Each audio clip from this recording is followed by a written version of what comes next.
রাজনীতিবিদরাও গুলিতে মরে, সাংবাদিকরাও গুলিতে মরে। রাজনীতিবিদরাও স্বৈর শাসকদের সেনাদৃষ্টিতে পড়ে, আবার সাংবাদিকরাও পড়ে।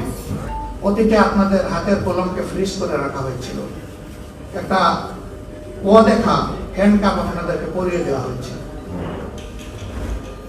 যারা কথা বলেন তাদের মুখে সেরকম অদেখা একটা তালা ঝুলিয়ে দেওয়া হয়েছিল। সাময়িকভাবে এই তালা খুলেছে।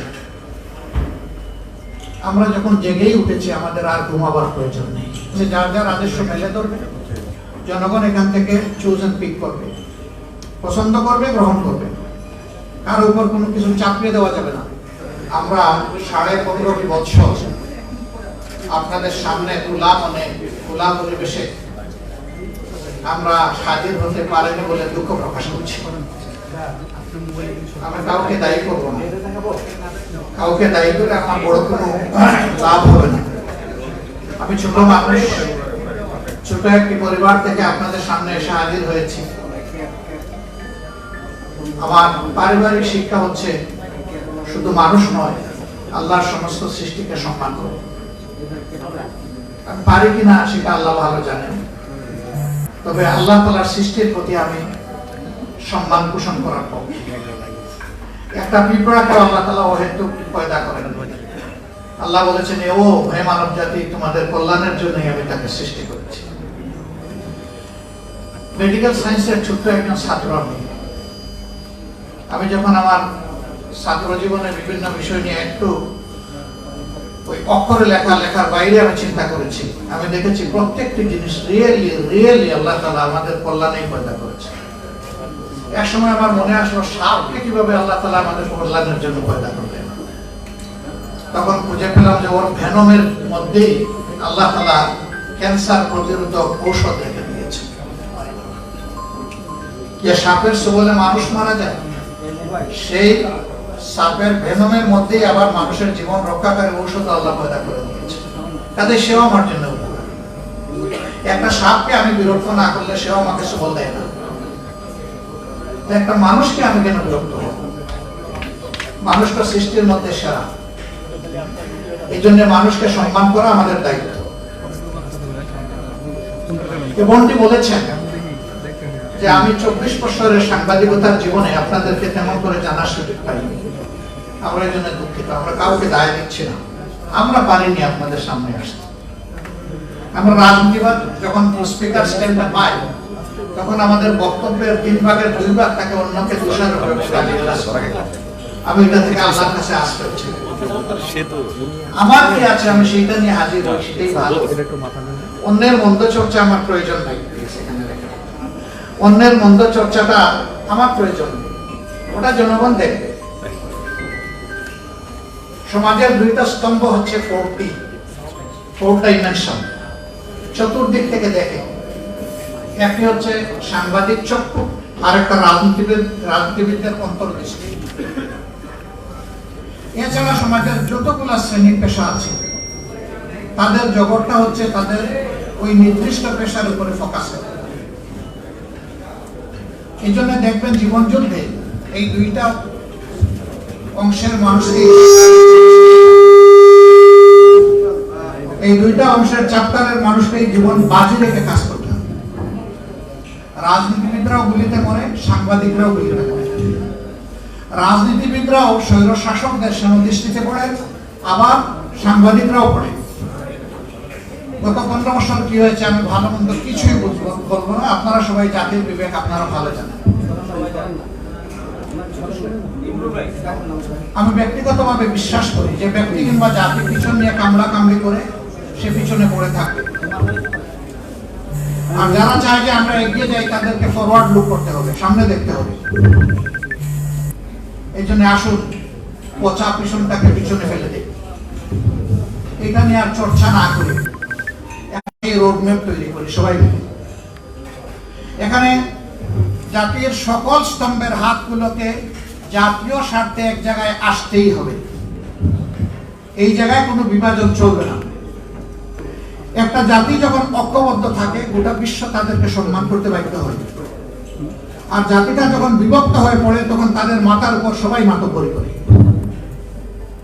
এবং এতে ওই জাতির শুধু ক্ষতির পরিমাণ বাড়ে, এই জাতি লাভবান হয় না। আজকে বড় প্রয়োজন আমাদের রক্ষে। আমরা অতীতে যদি বিভক্ত হয়েই থাকি দল ধর্মের ভিত্তিতে, ট্রাইবস এবং বিভিন্ন কাস্টের ভিত্তিতে, আমি বলবো যে এগুলো আমরা ভুলে যাই। আমরা বলতে চাচ্ছি আমাদের এই প্রিয় দেশে যারাই জন্মগ্রহণ করবে, তিনি যে ধর্মেরই হন, যে দলই সমর্থন করুক কিংবা নির্দলীয় হন, তিনি এক দেশের একজন গর্বিত মর্যাদাবান নাগরিক এবং সকল নাগরিককে তার অধিকার সংবিধান এবং রাষ্ট্র যা দিয়েছে করুণা হিসেবে নয়, তার অধিকার হিসেবে তাকে দিতে হবে। এই অধিকার প্রাপ্তির জন্য যুদ্ধ হচ্ছে রাজনীতিবিদরা, যুদ্ধ হচ্ছে কলম যুদ্ধ এবং বাক যুদ্ধ। এই আপনারা আর আমরা মিলেই কিন্তু সমাজটাকে আমরা রাইট ডিরেকশনে নিব, এটা আমাদের দায়িত্ব। অনেকে অতীতে বিভিন্ন আন্দোলনের ব্যর্থতায় বলতো জনগণ নামে না কেন, জনগণ নামবে কেন? আমি কতটা নেমেছি তার উপর নির্ভর করবে আমার জনগণ কতটা নামবে। আগে তো দায়িত্ব আমাকে নিতে হবে। আমি যদি অসত্যকে প্রতিরোধ করতে চাই, শুধু ঘরে বসে আমাকে ফর্মুলা দিলে তো হবে না, আমাকে রাস্তায় নামতে হবে, রাস্তায় নামে নেতৃত্ব দিতে হবে। এ বিশ্বে যতগুলা পরিবর্তন হয়েছে ওই ব্যক্তিকে কেন্দ্র করেই পরিবর্তন হয়েছে। সেখানে একটা ম্যাগনেটিক ক্যারেক্টার থাকতে হবে, যিনি সবাইকে ধারণ করবেন, যিনি সবাইকে তার থেকে দূরে ঠেলে দেবেন না। সেই ম্যাগনেটিক ক্যারেক্টার আল্লাহ যাদের মাঝে দিয়েছেন তাদের দ্বারাই সমাজের পরিবর্তন হয়। আমরা এমন ব্যক্তি আল্লাহর কাছে চাই, তিনি যেন সেরকম ক্যারেক্টার, উদার বিশাল মনের মানুষ, যিনি সারা বাংলাদেশের প্রত্যেকটি ইন্ডিভিজুয়ালকে তার অন্তরে শ্রদ্ধার সাথে ধারণ করবেন, এমন মানুষ আমাদের বড় প্রয়োজন। আল্লাহ যেন সেটা দিয়ে আমাদেরকে সাহায্য করবেন। সাংবাদিক ভাই বোনেরা, অতীতে আপনাদের হাতের কলমকে ফ্রিজ করে রাখা হয়েছিল, একটা অদেখা হ্যান্ডকাপ আপনাদেরকে পরিয়ে দেওয়া হয়েছে। যারা কথা বলেন তাদের মুখে সেরকম অদেখা একটা তালা ঝুলিয়ে দেওয়া হয়েছিল। সাময়িকভাবে এই তালা খুলেছে। আমরা যখন জেগেই উঠেছি, আমাদের আর ঘুমাবার প্রয়োজন নেই। এই জাগ্রত জাতিকে মঞ্জিলে পৌঁছানোর জন্য, প্রপার ডেস্টিনেশনে পৌঁছানোর জন্য এখন আমাদেরকে রাত দিন কাজ করতে হবে সবাইকে। সেই কাজটা আপনারাও করেন, রাজনীতিবিদরাও করেন, পেশার কারণে পুলিশও করে, স্বাস্থ্যকর্মীরা করে। এই চারটা পেশার মানুষ always already emergency, any time any where তার ডাক আসবে। তিনি হেসিটেট করতে পারবেন না, তাকে বলতে হবে আমি হাজির। এই জায়গাটা যদি আমরা পরিচ্ছন্ন করতে পারি, আমরা এই বীজতলা যদি সুন্দরভাবে তৈরি করতে পারি, তাহলে এই বীজতলায় অঙ্কুরিত যে চারা, এটা আগামী দিনে এই সমাজকে ছায়া এবং ফল দেবে ইনশাআল্লাহ। তবে হিংসার রাজনীতির অবসান অবশ্যই, প্রতিশোধের রাজনীতির অবসান। অনেকে বলেছেন আপনারা মাফ করে দিচ্ছেন কেন? তাহলে যারা পারপিট্রেটর তারা তো তাদের পাওনাটা পেল না। আপনি কোনটা চাচ্ছেন মানুষের জন্য? আপনি কি তার ধ্বংস চাচ্ছেন না তার সংশোধন চাচ্ছেন? যদি ধ্বংস চান, তাকে নিয়ে যান যেখানে ইচ্ছা, আপনি টেনে নিয়ে যান।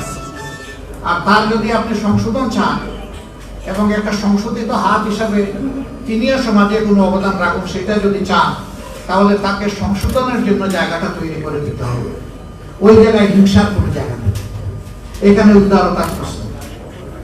তবে আমরা বলেছি হ্যাঁ, কোনো ভিকটিম কিংবা ভিকটিম ফ্যামিলি তারা যদি সুনির্দিষ্ট অপরাধের প্রতিকার চেয়ে আইনের আশ্রয় নেয়, আমরা তাদেরকেও সাহায্য করি, এটা আমাদের দায়িত্ব। কিন্তু দল হিসাবে আমাদের উপরে যা করা হয়েছে, এই জুলুম শব্দ বলতেও আমার কষ্ট লাগে, যা করা হয়েছে আমরা আল্লাহর রাস্তায় তা ক্ষমা করে দিই। দল হিসাবে আমরা কোনো প্রতিশোধ নেব না। তবে এটা আশা করব যারাই রাজনীতি করবেন তাদের জন্য আল্লাহ একটা রাজকীয় মন দেন, তারা যেন জটিল এবং সংকীর্ণ মনা না হয়, তারা যেন এক ছোকা না হয়, তারা যেন তুষামতকারীদের পাল্লায় পড়ে জনগণকে ভুলে না যায়, তারা যেন জনগণের খাদেম হন, তারা যেন জনগণের মালিক না হন। এই মানসিকতা নিয়ে যেন রাজনীতিতে সবাই আগায় আসে। আদর্শ ডেমোক্রেসির বিউটি হচ্ছে যার যার আদর্শ মেলে ধরবে, জনগণ এখান থেকে চুজ এন্ড পিক করবে, পছন্দ করবে, গ্রহণ করবে। কারো উপর কোনো কিছু চাপিয়ে দেওয়া যাবে না। ওরে নির্মূল করো, ওরে ধ্বংস করো, ওরে মাটির নিচে পাতালপুরিতে পাঠিয়ে দাও, এগুলা রাজনীতির ভাষা নয় এবং এগুলো রাজনীতি নয়, এগুলা নোংরামি, রাজনীতি না, এগুলা বন্ধ হওয়া উচিত। তবে যদি সুনির্দিষ্ট বড় কোনো অভিযোগের কারণে কোনো দল, সংস্থা, সংগঠনের কোনো কিছু পাওনা হয়, সেটাও সে পাবে, কিন্তু সেটা আইন হাতে তুলে নয়, এটা আইনি প্রক্রিয়ার মাধ্যমে হতে হবে।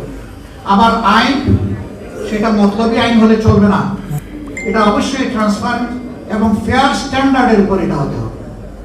তাহলে জাস্টিস সেখানে এস্টাবলিশ হয়, ন্যায় বিচার যেখানে থাকে, সমাজ সেখানে গর্বিত সমাজ হয়। আমরা ন্যায় বিচার ভিত্তিক একটা গর্বিত সমাজ করতে চাই। এক ভাই বলেছেন, সম্ভবত কি বাড়ির নামটা না,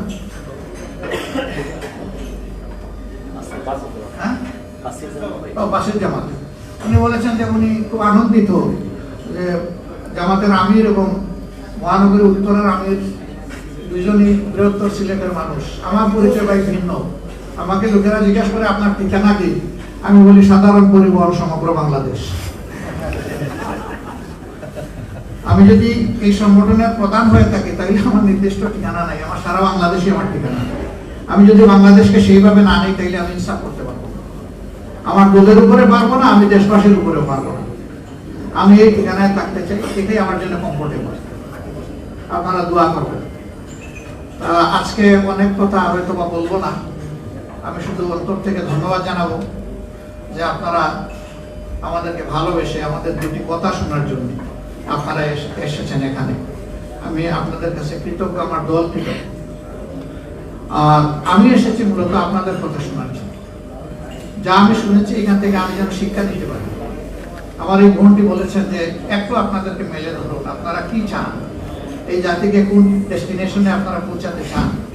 ইনশাআল্লাহ আপনারা পাচ্ছেন এবং আরো পাবেন। আমি শুধু এতটুকু বলবো যে শুধু আমাদেরকে নয়, যারা এই দেশে রাজনীতি করবেন তাদের সকলকে আপনারা খোলা মনে দেখবেন।